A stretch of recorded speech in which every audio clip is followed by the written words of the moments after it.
This is Harry Judd for Boxing Social in association with Betfred. We're here this weekend at the Dalton Smith and Samo Mason fight, but I'm joined by Eddie Hearn at the Steel City Boxing Gym in Sheffield. Yeah, good to be here. Obviously, big professional card tomorrow night, but in here, I said to the guys that we come down, we'll try and do more of this when we're in fight cities, and this is just another example of a great amateur boxing club with, you know, good young people run by good older people who are giving their time up for the community. And so good to see so many young people, so many good young fighters, but also so many young people who are coming here to learn, you know, to get motivated, to get fit, you know, to mentally be stronger. And obviously at the same time, sport, particularly boxing, gives them all the things that I feel are important in life, like discipline, respect, manners, and these places, they make you fall in love with boxing all over again. So it's good to be here. Is there a future for boxing in Sheffield? Of course, and you know, you're seeing it this weekend, you know, with a lot of young fighters coming through. Dalton Smith might be the flag bearer for that, but this is, you know, when you come to places like this, you see a lot of people who have dreams and aspirations to go on and be the next Olympian or gold medalist or the next Dalton Smith or to headline in the city, but I see boxing a little bit differently, you know, from a grassroots participation level. Just get people in here. You know, as a parent myself, you see the kids on the phone, in their rooms, on WhatsApp.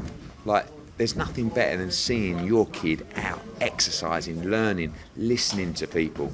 You know, coming out of here tired, you know, and just that for me is the best education in life. Sport gives you so many of the fundamentals that you need. But particularly boxing, and it's difficult when you're trying to champion boxing because some people are a little bit naive and some people are so closed to the idea of their child boxing. It's not about getting in there and, you know, having wars in the gym. It's about the training, it's about the community, it's about being around people, and I just feel like it can give young people so much. We are here for the Dalton Smith fight, headlining at the arena. Just talk me through the card. It's a brilliant next-gen card at Sheffield. Next Gen is designed to give young fighters a better platform and opportunity to go out and emerge themselves as a star. When I look at Dalton Smith, I see this kid as someone that can win world titles at 140 pounds, someone that can compete with Josh Taylor and Regis Prograis and Teofimo Lopez, but there's many levels to go through.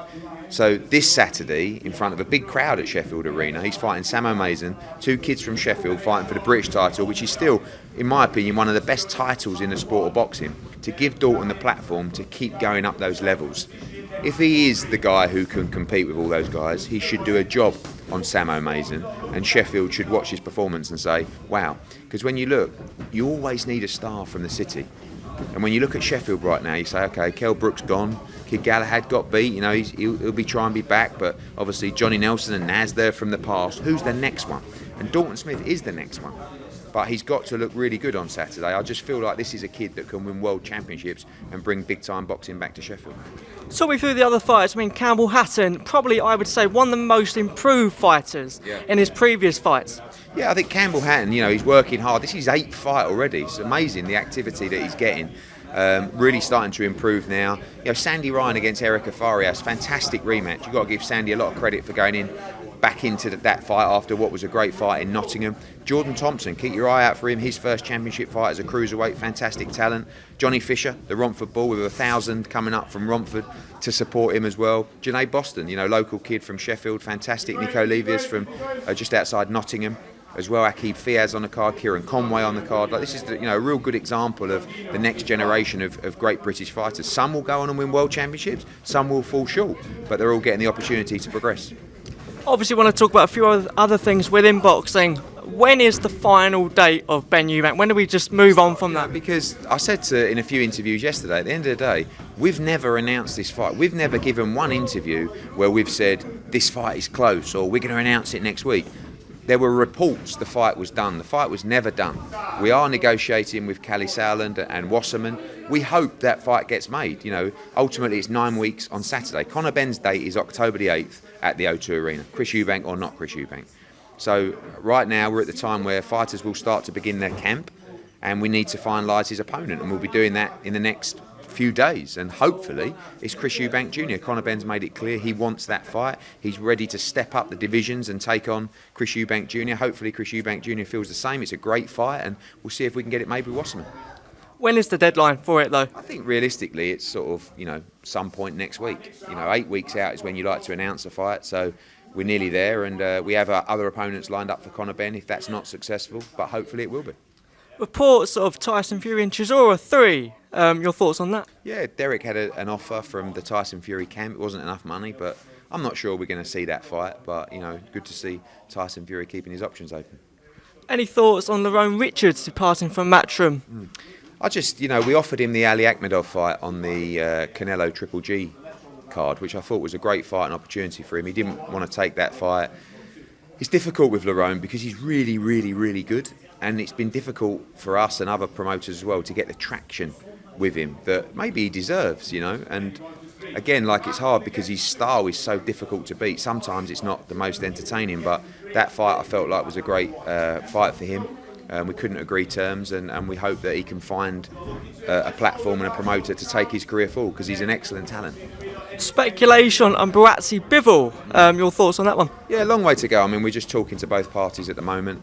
At the end of the day, we also have to deal with the WBA, with the Ramirez mandatory as well. But, obviously we work with Dimitri Bivol, we work with Joshua Buatsi. It's a fight we'd love to make. It's a tremendous fight, and it's a great opportunity for Joshua Buatsi if we can deliver it. Obviously, in a few weeks' time, we've got AJ Usyk. What are the plans if AJ hopefully the whole country are behind AJ in that fight. What are the plans if he doesn't be successful? Well, we don't really plan for that because we're going for the win. But he's still relatively young in his career. It's amazing people talk about him. He should retire. He should do this. He's just getting started, really, and he's fighting the pound for pound, probably number one. He lost to him 115, 113, or whatever the scorecards were, 116, 112.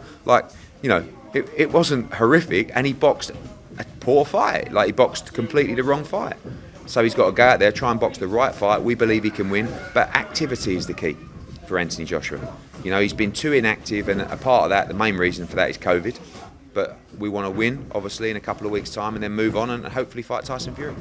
Seen recently, Billy Joe's been out and about. Any talks in a potential fight for him? No, look, we looked at it. We talked some numbers. I don't think we can deliver what he wants us to deliver for him. So we're happy for him to take whatever opportunities for him. I'd love to see Billy Joe Saunders back in the ring with us or with somebody else. Billy always needs a date to work towards, and he's a fantastic talent. And Lee Wood, the latest on him as well. Yeah, looking at September 24th at Nottingham Arena. He wants to fight Maurizio Lara, which is just... I'd love to make the fight. I think it's breathtaking, but he's got a big set of balls on him, Lee Wood, and he believes he can beat him. So we'll have to see if he's the opponent or someone else, but it looks like September 24th in Nottingham.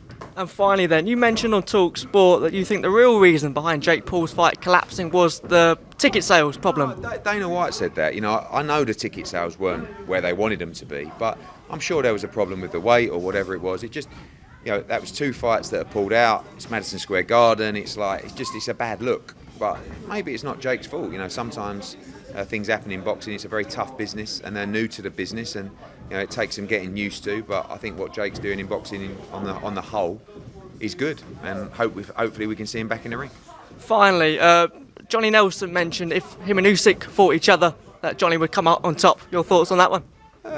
Johnny's renowned for saying, look, Johnny was a brilliant fighter, brilliant fighter. It wasn't always entertaining, but he was a very good fighter, and he could hold his own against everybody at the world level. Usyk is special. He's levels above Johnny Nelson, but Johnny Nelson was a world champion. He was an elite cruiserweight. So every fighter believes they could beat the current age of fighters, but I do not believe that Johnny Nelson would have beaten Alexander Usyk, but it's completely irrelevant because one thing's for sure, they'll never fight each other.